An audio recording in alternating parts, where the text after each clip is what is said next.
Hey, what's up, Fairlawn Volunteer Ambulance Corps? It's Sean Barr back again for another episode. This time we'll be talking about crowd surge injuries. I'm just going to do audio this time just so that my face in the corner doesn't overlap some of the slides. With that, let's jump right into it. This is the usual disclaimer. Take a moment to read that. All right. So why are we talking about this? So as you guys know, the FIFA World Cup is in full swing. I'm helping to prepare in Philadelphia. I know you guys may be involved in some of the stuff that's going on at the Meadowlands. So we should talk about what a crowd crush is. This is a common thread at large special events, including soccer matches. I'll give you some examples from history and talk about some of the lessons learned. We'll then talk about the injury patterns, the management of those patients, and then what you can do if you find yourself stuck in one of these events when you're working in a crowd. First of all, when I say crowd crush, sometimes talked about as a crowd surge or stampede, what am I actually talking about? So it's challenging to define because there's no universal definition in the medical literature, but oftentimes you'll see the term stampede, crowd crush, crowd surge, crowd injury, crowd disaster, crush injury. Essentially what happens is when you have a large crowd of people, the flow can become dynamic, almost like a fluid.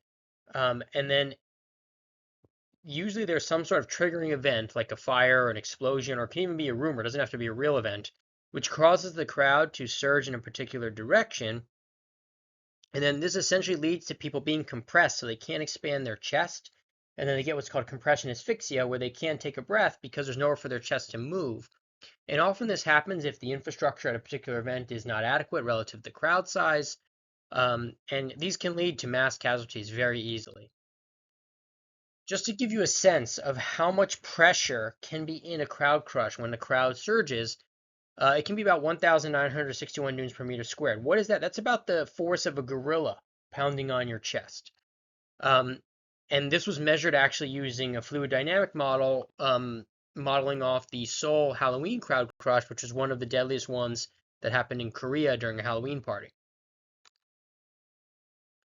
What about at other special events? So I've taken a look at mass casualty incidents since 1883. And if we look at the mass casualty incidents in that time period and look at the ones that occurred at special events, there are at least 28.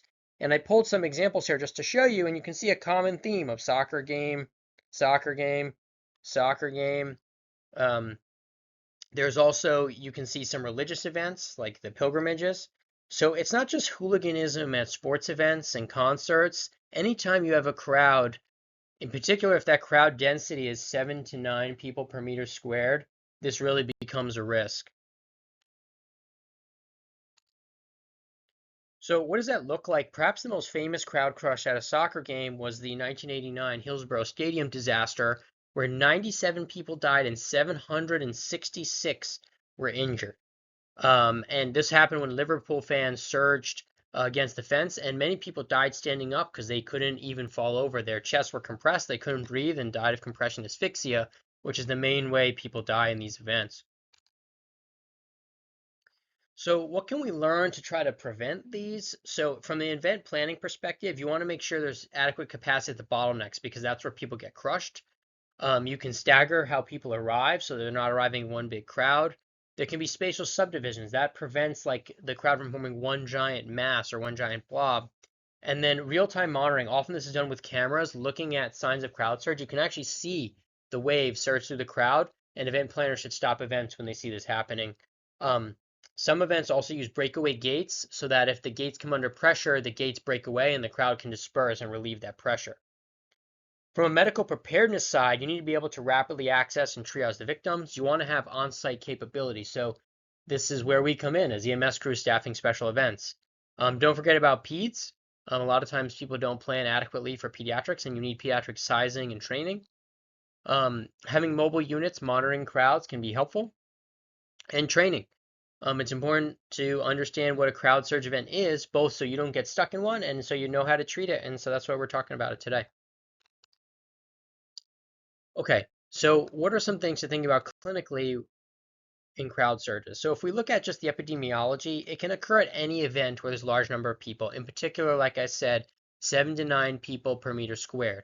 You may be saying, well, John, I have no idea what that means. How do you know Well, if you're in a crowd and people are touching you on both of your shoulders or touching your body front and back at multiple points, you're probably approaching at least 6 people per meter squared, just shy of that threshold where this occurs. So that's the point at which you want to get out of that crowd, and typically you're going to move diagonally toward the corners to get to an edge. It seems that in crowd crushes, young people are predominantly involved, probably because young people usually attend these events. And also, for whatever reason, it seems that women are disproportionately sort of crushed in these events. I don't 100% know why that is. So, what are the injuries you can expect if there's a crowd surge? The first and foremost is compression asphyxia, which is where the chest cannot expand, and that leads to death. After that, you get crush injuries, crush syndromes, bones breaks, orthopedic injuries, and then after that, other blunt organ and soft tissue injuries. So, what does compression asphyxia kind of look like clinically? So, it's also sometimes called Perthes syndrome. So, what you'll see here, like this guy happened to be crushed by a Jeep that went on his car, but similar kind of pathology in that his thorax was compressed. You get hypoxic, you get hypercapnic, and then you can die from respiratory arrest. You can also have severe elevation in the superior vena cava, which leads to these exam findings of this kind of purplish discoloration of the face.